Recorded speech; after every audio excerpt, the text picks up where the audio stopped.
Hey guys, this is Danny. Welcome back to Nurturing Noise. Today we're going to be talking about Pro Tools quick keys and shortcuts. For these first few quick keys, I'm going to show you the ones that I found to be the most important when I was starting out. These were ones that saved me from disaster and also just quickened up my workflow. So let's get started on that. So the first one I'm going to show you is going to be Shift-Command-N, which is going to give you a new track. And for this video, it doesn't really matter if you choose mono or stereo. I will choose mono just because it's already there. And we'll name this example 1. That looks weird. So then you hit enter. So that's going to show you how to do the quick key of starting a new track. Now that I have one right here, I'm going to input some audio. This is our next quick key, and we're gonna do Shift-Command-I. So now that I'm in my audio files that I am going to import into Pro Tools, I'm gonna select them. I'll select 3. For those of you who don't know, if you just hold down Shift, you can multiple select more than one file, and it's not just in Pro Tools. Like, there's a lot of other areas you can use the little Shift key. So once I have them selected and they come into the clips in current file, you're gonna hit add, and it's clips to import. So it's just basically copying and pasting over here. Once you have that in there, you hit open, and I'm gonna have them go into new tracks. I'm gonna hit OK, and I'm going to delete this first example when we created a new track.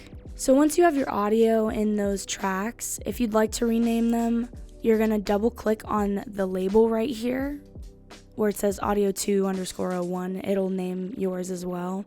Just double click that and it'll bring up this little window right here where you can rename. So I'm just going to do example 1 again,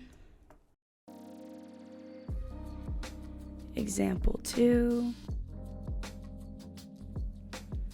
and example 3. Hopefully you guys name them a little more detailed than I just did. But yeah, that's how you import all of the audio. Next, I'm going to teach you how to undo something. Now, I don't know if there's a producer in the world who doesn't idolize this quick key. It's a godsend, and it's going to be Command Z, and I'm going to show you exactly why we're going to use it. So you'll find yourself make a mistake. Say I highlighted this and I just deleted it, right? I accidentally hit the delete button and I'm like, oh no, I needed that, because we've all been there.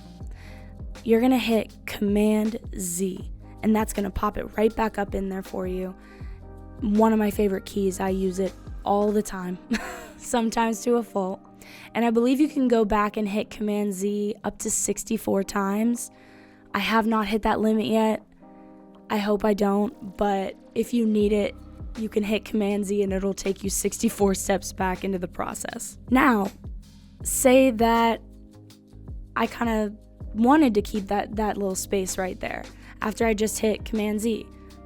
Well, you can reverse it. You can also redo what you just did, and that is going to be Shift Z, and it takes it back away again for you.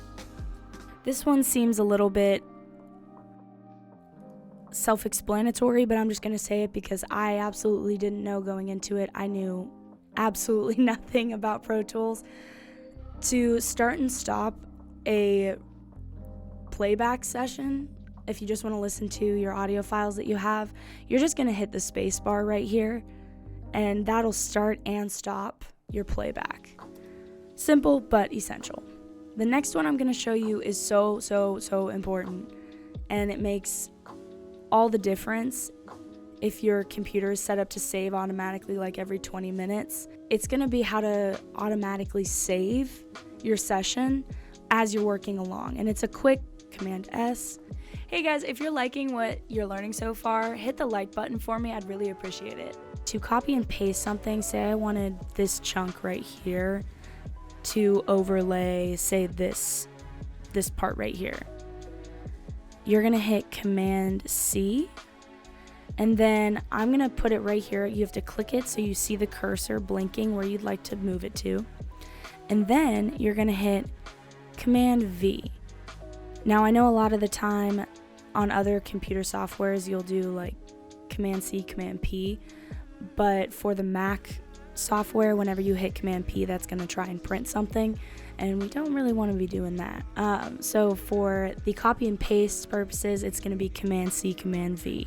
And there we go, it popped it up right here for us in the new section.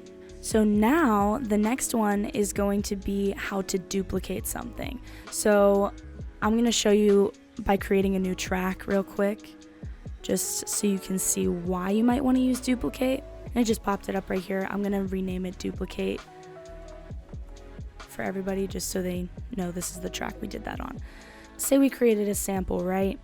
And we're like, okay, I want that to continue going on for 10, 20, 30 measures, but I don't want to have to click and drag that often or import it over and over again.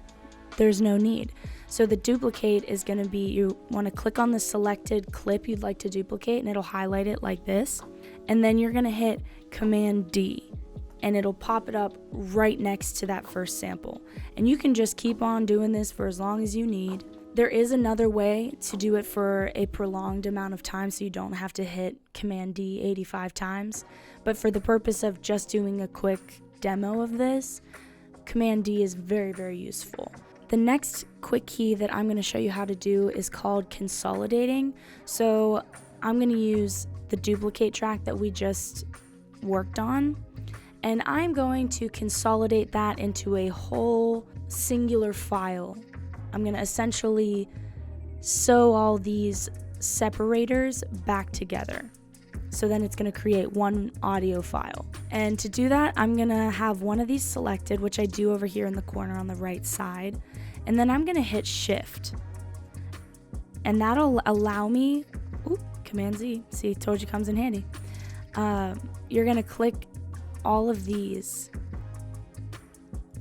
You can also use the cursor tool, but for the sake of this, I'm just going to show you the Shift key. I think it's useful. To consolidate these files, you're going to hit Shift Option 3. And it's going to sew all these together. So if I were to drag it now, you see it's all together. They're not separate little samples. They are now all together. So now we're going to talk about a pretty big quick key. It has several different layers to it, so I'm going to kind of unpack a little bit of it right now. They're called fades. Now there's several different types of fades, and when you use them varies, but I'm just going to explain the very basis of it. The biggest one you're going to come into contact with is going to be called a crossfade, and a crossfade is going to equal out the balance between the two audio clips you're trying to put next to each other. Picture you have these two audio files and you're editing someone's dialogue, and they're just talking about, I don't know, basketball. And they are explaining, you know, all of the how-tos and everything. And you hear in the recording, there's this giant No one wants to hear that giant breath noise. I guarantee you, I edit so many of my breath noises out of these videos. They are not nice to hear. So we're gonna try and cut that out of there in between their phrases. So whenever they're sitting next to each other, most of the time, the person who's speaking, those two audio files are not going to necessarily match up in amplitude, because when we talk, unless you're talking like this and you don't really care about anything and nothing really matters, most of the time when you're talking like I am with you now, my amplitude changes along with my pitch, and that affects how the audio is recorded. Most likely the person you're editing in post-production is also going to be talking like that. So the crossfade helps equal out the amplitudes or volume levels. We like to say amplitude, it's fancy. But it equals out the volume and it blends them into each other a little bit easier. So that way it's like a band-aid, if you will, a smoother out. A start fade is going to be the beginning of your track all the way up to the first transient of sound. That is going to be what we're going to do for a start fade. So it kind of leads you into the track and it just doesn't start out of nowhere. The end fade is going to be your last transient that you want heard all the way out until the track ends or the audio file ends. The start fade is going to look like you're climbing up a mountain, and the end fade is going to look like you're climbing down a mountain. And I'm going to show you exactly how to do all of those with a few quick keys. First is going to be the crossfade. Now the crossfade we're going to use on this example right here, example 2, if you look at the track, and I'm hovering right here. So these are 2 separate clips, right here and here. I'm going to move it right up next to it so they're bordering each other. Now, I want them to blend into each other so it doesn't sound too choppy. Because a lot of the time when you're dealing with music or even dialogue, anything like that, if you're trying to manipulate and move around clips to flow evenly, sometimes there's a gust of air, sometimes the speaker changes how they're projecting their voice, all of these things, and you're trying to even them out so it doesn't sound choppy. The crossfade is where the sauce is, and I'm going to show you exactly how to do that. The quick key for this is going to be F, but first you have to select the area in which you'd like the fade to go. This right here is a very large fade. You probably won't need one that big, but just so we all can see it, I selected it. I'm going to hit F, and then an X should pop up right there for you. To go deeper later, you can double click on it and it'll show you all these different kinds of presets for crossfades, different shapes, everything like that, which I'll go over in another video. Another type of fade that we use on a regular basis is going to be at the start and end of a recording or the start and end of a new clip. So for this purpose, to fade from the start of the track to the beginning of the audio, I like to go all the way to the beginning of the track and hit tab, and that's called tabbed transients.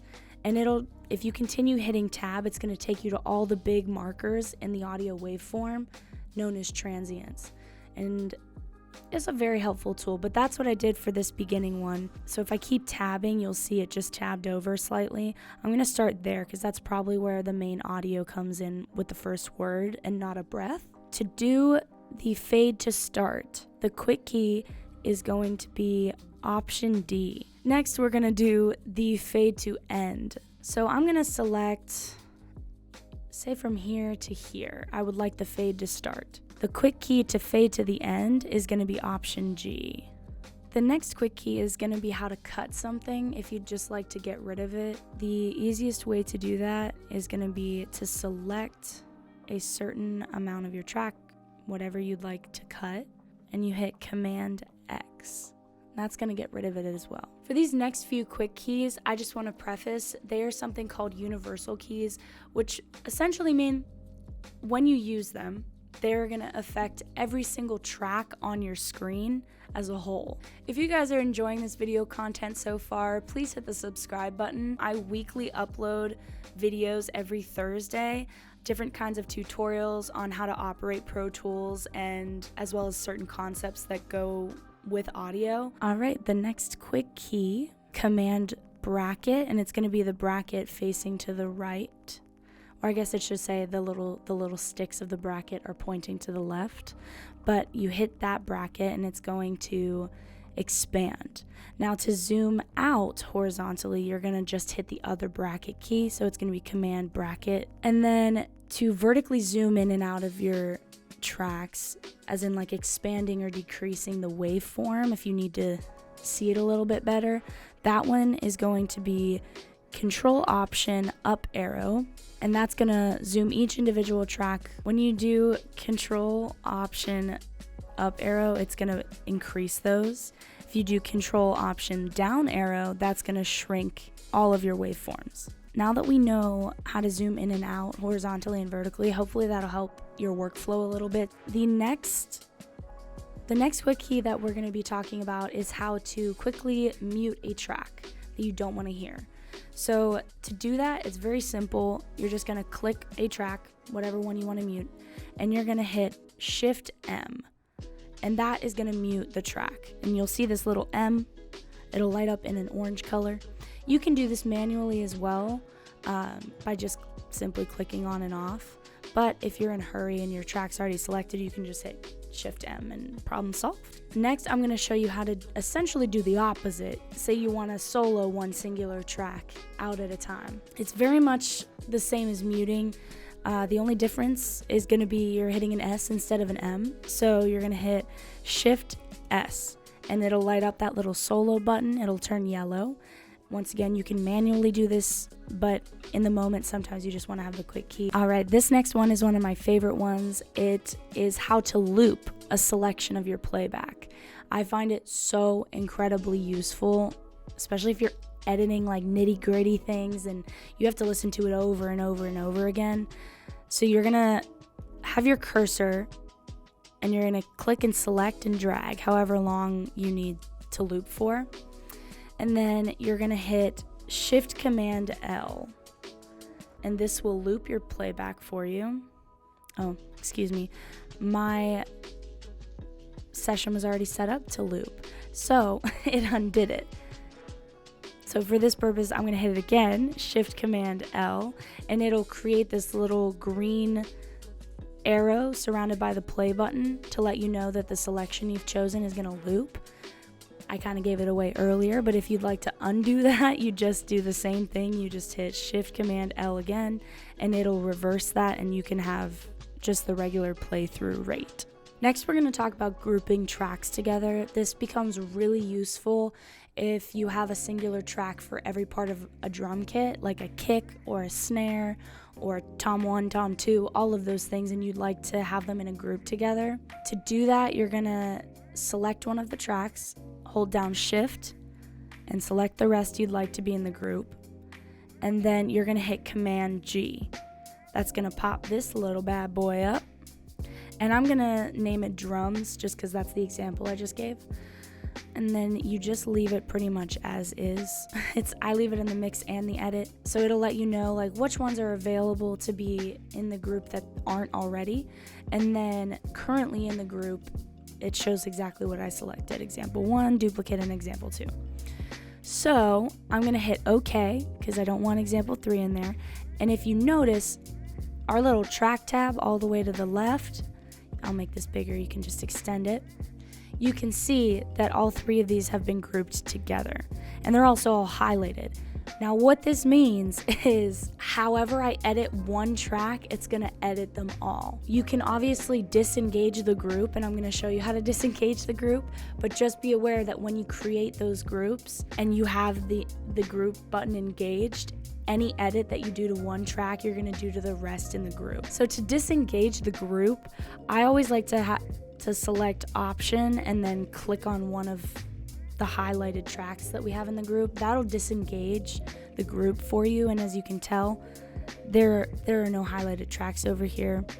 The groups are down here that'll let you see it. It's also not engaged. If it is, there'll be a little white dot there as well. If you guys have any questions or anything I didn't answer and you'd like to know more, if there's any quick keys that I didn't mention in this video, leave a comment below, and I would love to have a conversation with you guys or answer any questions that you might have. And that's all we have for today. So thank you guys so much for coming back to Nurturing Noise. And until next time, keep nurturing your noise.